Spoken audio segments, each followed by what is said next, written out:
Hi students, in last lecture we studied about the chemistry of sulfur and its compound. So first we do the revision of that topic. उस दिन हमने पढ़ा था sulphur के एलोटॉप के बारे में कि जो सल्फर की मेन 3 एलोटॉपिक फॉर्म है वो कौन सी होती है, rhombic sulphur, monoclinic sulphur and plastic sulphur, जिसको हमने डिटेल में डिस्कस करा था।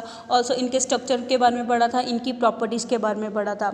नेक्स्ट हमने सल्फर के कंपाउंड पढ़ा था, दैट इज सल्फर डाइऑक्साइड। कि जो सल्फर डाइऑक्साइड है उसमें जो सल्फर की ऑक्सीडेशन स्टेट है वो कितनी होती है, +4 ऑक्सीडेशन स्टेट को ये शो करता है। इसकी प्रेपरेशन के बारे में पढ़ा था कि जो सल्फर डाइऑक्साइड है उसको हम कैसे प्रिपेयर करते हैं। ऑल्सो इसकी हमने फिजिकल प्रॉपर्टीज़ को भी डिस्कस करा था। नेक्स्ट हमने पढ़ा था केमिकल प्रॉपर्टीज़ के बारे में कि जो सल्फर डाइऑक्साइड है वो केमिकली कैसे रिएक्शन शो करता है, जिसमें हमने फर्स्ट प्रॉपर्टी पढ़ी थी दैट इज एसिडिक कैरेक्टर। कि जो सल्फर डाइऑक्साइड है वाटर में रिएक्शन शो करके क्या देता है, एसिड को प्रोड्यूस करता है, जिसके कारण ये किस नेचर का होता है, एसिडिक नेचर का होता है। Next now we come to today's topic that is, आज हम इसकी नेक्स्ट केमिकल प्रॉपर्टी को डिस्कस करेंगे। वो कौन सी है, कंबस्टिबिलिटी है। कहता है जो हमारे पास सल्फर डाइऑक्साइड गैस है वो क्या होती है, नॉन कंबस्टिबल नेचर की होती है, मीन्स ये फायर को सपोर्ट नहीं करती है। कहता है जबकि हमारे पास क्या होता है, कुछ सर्टेन सब्सटेंसेस जैसे कार्बन, मैग्नीशियम, ये क्या करते हैं, सल्फर डाइऑक्साइड में से ऑक्सीजन को एक्सट्रैक्ट कर लेते हैं, बाहर निकाल लेते हैं, एंड जब इसको बर्न करेंगे उस दौरान ये बड़ी आसानी से क्या हो जाते हैं, आग को पकड़ लेते हैं। जैसे कहते हैं जब सल्फर डाइऑक्साइड कार्बन के साथ रिएक्शन शो करेगा उस दौरान हमारे पास बर्निंग सपोर्ट हो जाती है। वो किस वजह से सपोर्ट होती है, बिकॉज उस दौरान जो कार्बन है इसमें से ऑक्सीजन को क्या कर लेते हैं, एक्सट्रैक्ट कर लेता है। ऐसे कहता है उस दौरान जो प्रोडक्ट फॉर्मेशन है वो क्या होगी, कार्बन डाइऑक्साइड मिलती है एंड साथ में क्या मिलेगी, सल्फर एटम मिलता है। ऐसे कहते हैं जब सल्फर डाइऑक्साइड मैग्नीशियम के साथ रिएक्शन शो करेगा तो ये भी सल्फर डाइऑक्साइड में से क्या करता है, ऑक्सीजन को एक्सट्रैक्ट कर लेता है। वहाँ से हमारे पास प्रोडक्ट क्या मिलता है, मैग्नीशियम का ऑक्साइड मिलेगा, साथ में क्या मिलती है, सल्फर का एटम मिलता है।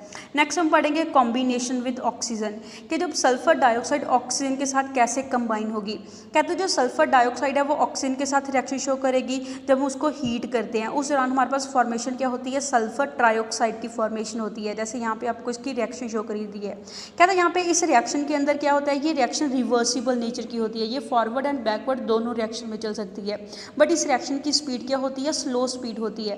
देयरफॉर कहते हैं इस रिएक्शन को करवाने के लिए हम क्या करते हैं, कैटलिस्ट यूज करते हैं ताकि इस रिएक्शन की स्पीड क्या हो जाए, फास्ट से हो जाए। कहता है उस दौरान हम कैटलिस्ट कौन से यूज़ करते हैं, प्लेटिनाइज एस्बेस्टस को यूज़ करेंगे या फिर वेनेडियम पेंटॉक्साइड को एज अ कैटलिस्ट यूज़ करेंगे, जिसकी वजह से कहता है इस रिएक्शन की स्पीड क्या हो जाती है, फास्ट हो जाती है। कहते हैं ये जो रिएक्शन है उसको हम किस में यूज़ करते हैं, जब हम सल्फ्यूरिक एसिड की मैन्युफैक्चरिंग करते हैं कॉन्टैक्ट प्रोसेस के अंदर। कहता है उस दौरान इस रिएक्शन को हम क्या करते हैं, यूज़ करते हैं।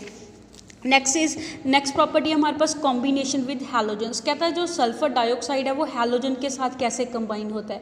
कहते हैं जो सल्फर डाइऑक्साइड है वो क्या करता है, डायरेक्टली क्या हो सकता है, हैलोजन के साथ रिएक्शन शो कर सकता है, जैसे फ्लोरीन, क्लोरीन, ब्रोमीन के साथ कंबाइन हो सकता है।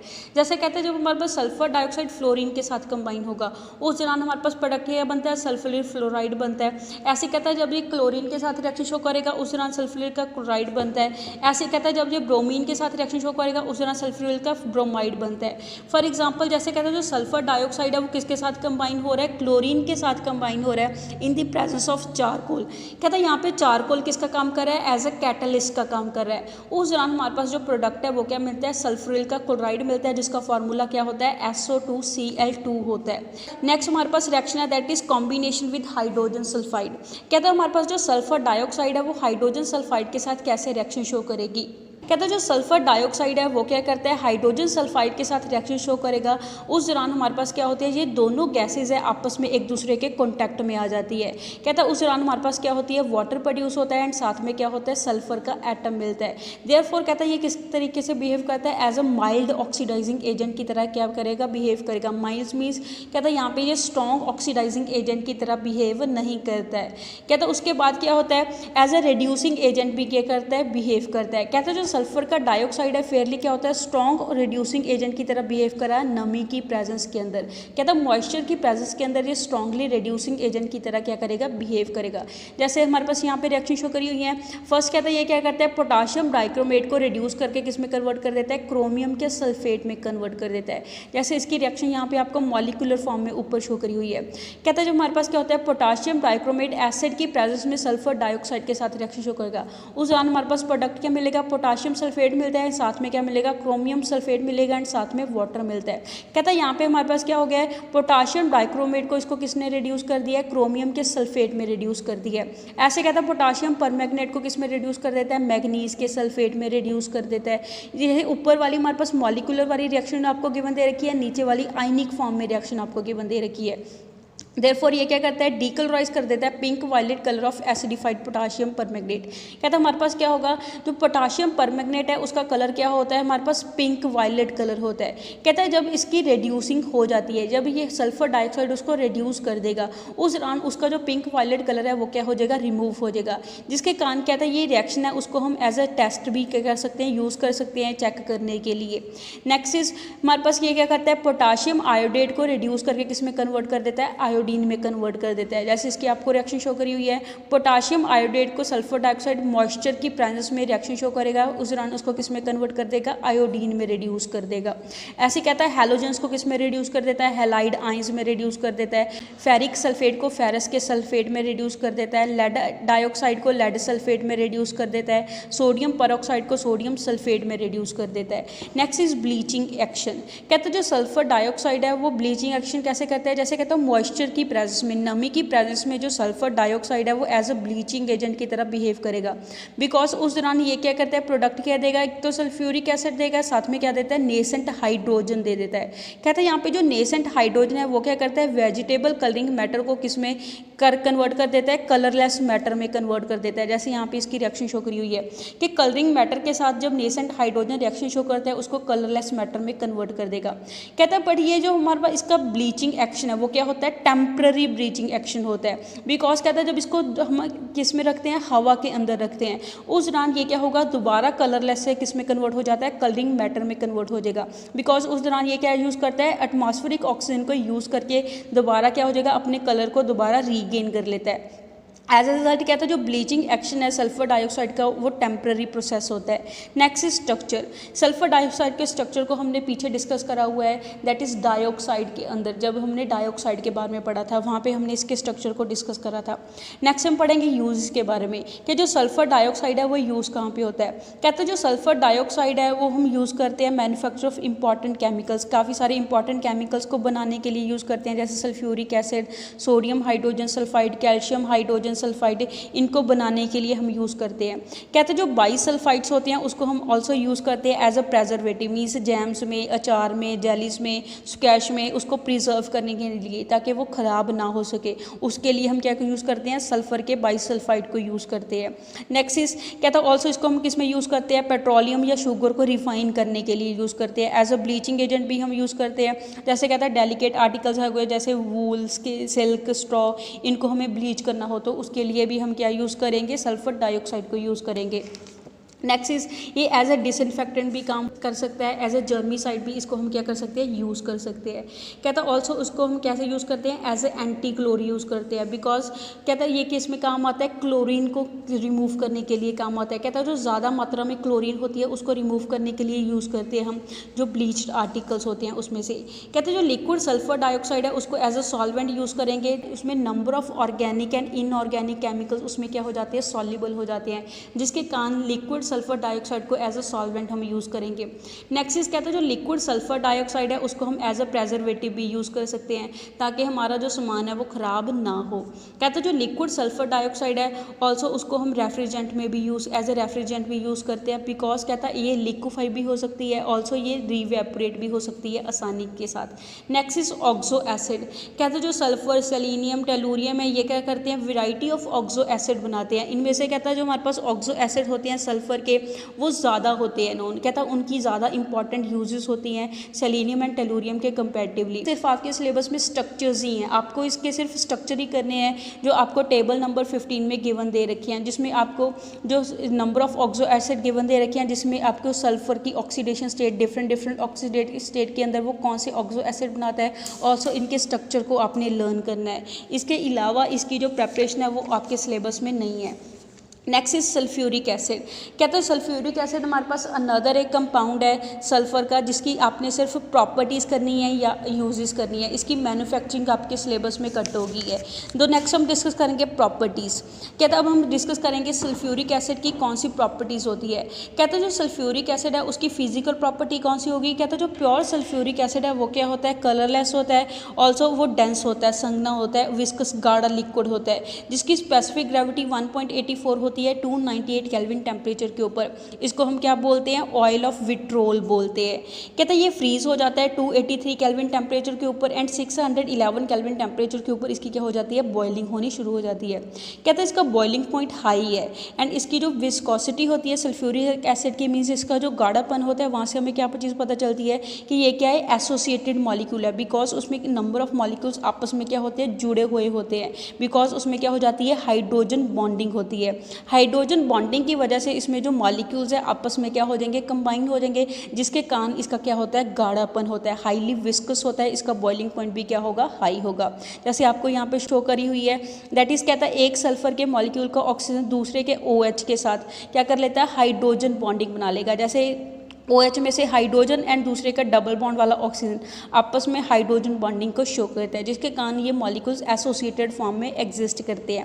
नेक्स्ट इस कहते हैं जो कंसनट्रेटेड एसिड होता है उसमें स्ट्रॉन्ग अफिनिटी होती है वाटर के लिए, मीन्स वो वाटर में क्या हो जाता है, हाईली सॉल्युबल होता है एंड इसकी जो डेजोल्यूशन है वो क्या होती है, हाईली एक्सोथर्मिक होती है, मीन्स इस दौरान काफ़ी सारी हीट क्या होती है, रिलीज होती है।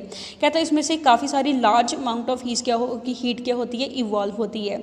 नेक्स्ट इस कहते हैं जो कंसनट्रेटेड सल्फ्यूरिक एसिड है उसको हम डाइल्यूट कर सकते हैं जब हम क्या करते हैं, एसिड को वाटर के अंदर ऐड करेंगे।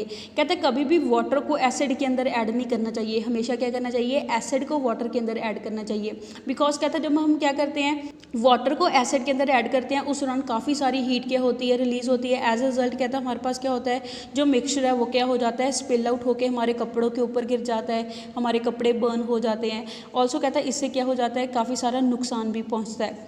कहते हैं जो सल्फ्यूरिक एसिड है ये हाइड्रेट भी बना लेता है, जैसे H2SO4.H2O, ये हाइड्रेट बनाता है इस फार्मूले का, जिसका मेल्टिंग पॉइंट कितना होता है, 8.5 डिग्री सेल्सियस होता है। ऑल्सो इसका कहता है जो डाई हाइड्रेट है वो भी बनता है, जिसका मेल्टिंग पॉइंट कितना होता है, 38 डिग्री सेल्सियस होता है। ये हाईली क्रोजिव नेचर का होता है। ये क्या करता है, प्रोड्यूसेस बर्न्स ऑन स्किन, ये अगर हमारी स्किन के ऊपर गिर जाए तो उसके साथ हमारी भी जो स्किन है वो भी क्या हो सकती है, बर्न हो सकती है। नेक्स्ट इज केमिकल प्रॉपर्टीज़, कि जो सल्फ्यूरिक एसिड है वो कैसी केमिकल प्रॉपर्टीज़ को शो करता है। फर्स्ट हम पढ़ेंगे डिसोसिएशन। जब कहते हैं सल्फ्यूरिक एसिड की डिसोसिएशन होती है, कहते हैं जैसे सल्फ्यूरिक एसिड क्या होता है, स्टेबल होता है, बट इसको जब हम स्ट्रांगली हीट करते हैं उस दौरान ये क्या हो जाएगा, डिसोसिएट हो जाएगा, ब्रेक डाउन हो गया, हमें क्या दे देता है प्रोडक्ट, सल्फर का ट्राइऑक्साइड देगा एंड साथ में क्या देता है, वाटर देता है। उस दौरान ये कौन सी रिएक्शन को शो करता है, डिसोसिएशन रिएक्शन को शो करता है। ये रिएक्शन रिवर्सिबल नेचर की होती है। Next is acidic character. कहते हैं हमारे पास जो सल्फ्यूरिक एसिड है वो स्ट्रांगली डाई बेसिक नेचर का होता है, बिकॉज ये जब हमारे पास क्या होगा, डिसोसिएट होता है उस दौरान 2 H पॉजिटिव आयन देता है, जिसके कारण इसको क्या बोलते हैं, डाई बेसिक एसिड बोलते हैं। कहता है ये आयनाइज हो जाता है एक्वस सोल्यूशन के अंदर, जैसे इसकी आपको रिएक्शन शो करी है कि सल्फ्यूरिक एसिड एक्वस सोल्यूशन के अंदर जब इसको वाटर के अंदर फॉर्म प्रेजेंट होता है, कहता है ये पानी के अंदर जिसका जो एक्वस सोल्यूशन है उस दौरान ये क्या होता है, हमारे पास डाई बेसिक एसिड को शो करेगा। जैसे फर्स्ट रिएक्शन में क्या करेगा, ये सिर्फ एक H पॉजिटिव आयन देता है, उस दौरान हमारे पास जो डिसोसिएशन कांस्टेंट है उसकी वैल्यू बहुत ज़्यादा लार्ज जाती है। सेकंड में क्या करेगा, जो रिमेनिंग का दूसरा हाइड्रोजन आयन है वो भी क्या कर देता है, लूज कर देता है एंड उस दौरान जो डिसोसिएशन कांस्टेंट की वैल्यू है वो कितनी आती है, 1.2 × 10⁻⁻² वैल्यू होगी। कहते हैं यहाँ पे जितनी ज़्यादा Ka की वैल्यू लार्ज होगी, मीन्स उतना क्या है, हमारे पास सल्फ्यूरिक एसिड लार्जली डिसोसिएटेड है H positive and HSO negative ion के अंदर। Greater the value of dissociation constant, जितनी ज़्यादा डिसोसिएशन कांस्टेंट की वैल्यू हाई होती है उतना स्ट्रॉन्ग क्या होता है, वो एसिड होता है। देयरफॉर कहता है वहाँ से हमारे पास 2 सीरीज़ के सॉल्ट बनते हैं, जिसमें एक में क्या होगा, H पॉजिटिव वाले सॉल्ट बनाएगा, दूसरे में क्या होता है, 2H पॉजिटिव वाले सॉल्ट बनाता है। कहता है जो नॉर्मल सल्फेट होते हैं, जैसे सोडियम सल्फेट हो गया, Na2SO4, कॉपर सल्फेट, ये सभी क्या होते हैं, नॉर्मल सल्फेट होते हैं। एंड जो एसिडिक सल्फेट होते हैं दूसरे, या फिर उसको क्या बोल देते हैं, हाइड्रोजन सल्फेट भी बोल देते हैं या फिर बाई सल्फेट भी बोल देते हैं। जैसे सोडियम हाइड्रोजन सल्फेट हो गया, जिसका फार्मूला क्या होता है, NaHSO4 होता है। दस कहता है ये एक एसिडिक नेचर होने के कारण एल्कलीज के साथ रिएक्शन शो करेगा, मेटल कार्बोनेट के साथ रिएक्शन शो करता है, मेटल बाइकार्बोनेट के साथ भी रिएक्शन शो करता है, मेटल ऑक्साइड के साथ भी रिएक्शन शो करता है, अमोनिया के साथ भी रिएक्शन शो करेगा। वहाँ से ये क्या करता है, कैरेक्टरिस्टिक रिएक्शन देता है एसिड की अलग अलग रिएक्शंस हमें क्या देता है, प्रोवाइड करेगा। जैसे हमें यहाँ पे गिवन दे रखी है first reaction that is action with metal hydroxide. जब ये क्या करेगा, मेटल के हाइड्रोक्साइड के साथ रिएक्शन शो करेगा। कहता है ये डाई बेसिक होने के कारण ये क्या करता है, 2 सीरीज़ के सॉल्ट बनाता है। जैसे फर्स्ट हमारे पास रिएक्शन कैसे होती है कि जब ये हमारे पास metal hydroxide that is sodium hydroxide के साथ रिएक्शन शो करेगा। 2 सीरीज़ के सॉल्ट कौन से बना सकता है, या तो सोडियम का बाइसल्फेट बना सकता है या फिर क्या बना सकता है, सोडियम का सल्फेट बना सकता है। ऐसे कहता है ये 2 तरीके से क्या करेगा, रिएक्शन शो कर सकता है। Next is action with metal carbonate and bicarbonate. कहता है ये हमारे पास जब सल्फ्यूरिक एसिड मेटल कार्बोनेट के साथ रिएक्शन शो करेगा, उस दौरान सॉल्ट मिलेगा, वाटर मिलेगा एंड साथ में क्या मिलती है, कार्बन डाइऑक्साइड गैस मिलती है। ऐसे कहता है जब ये बाइकार्बोनेट के साथ रिएक्शन शो करता है, उस दौरान भी हमारे पास क्या मिलती है, सेम प्रोडक्ट मिलते हैं, दैट इज सोडियम सल्फेट का सॉल्ट मिलेगा, साथ में कार्बन डाइऑक्साइड मिलती है एंड साथ में क्या मिलेगा, वाटर मिलेगा। ऐसे कहता है जब ये मेटल के ऑक्साइड के साथ रिएक्शन शो करेगा, जैसे कैल्शियम के ऑक्साइड के साथ रिएक्शन शो करी हुई है, उस दौरान ये कैल्शियम का सल्फेट देता है एंड साथ में क्या देता है, वाटर देता है। ऑल्सो अमोनिया के साथ भी इसकी रिएक्शन शो करी है। कहता है अमोनिया के साथ जब ये रिएक्शन शो करता है, उस दौरान हमारे पास क्या प्रोड्यूस होती हैं, वाइट फ्यूम्स प्रोड्यूस होती हैं अमोनियम सल्फेट की। मीन्स कहता है उसमें से क्या होती है, वाइट कलर की फ्यूम्स है, बाफ निकलती है। ऐसे इसकी रिएक्शन है। कहता है ये हमारे पास एसिडिक नेचर होने के कारण ये क्या करता है, मेटल्स के साथ रिएक्शन शो कर देता है। उस दौरान हमारे पास प्रोडक्ट क्या देता है, मेटल का सल्फेट देगा एंड साथ में क्या होगी, हाइड्रोजन गैस लिबरेट होती है। जबकि कहता है हमारे पास मेटल्स हो गए जैसे कॉपर सिल्वर, वो लेस इलेक्ट्रोपॉजिटिव नेचर की होती हैं एज कंपैरिजन टू हाइड्रोजन, जिसके कारण कहता है वो डाइल्यूट एसिड के साथ रिएक्शन शो नहीं करते हैं। So that's all for today. Stay home, stay safe, thank you.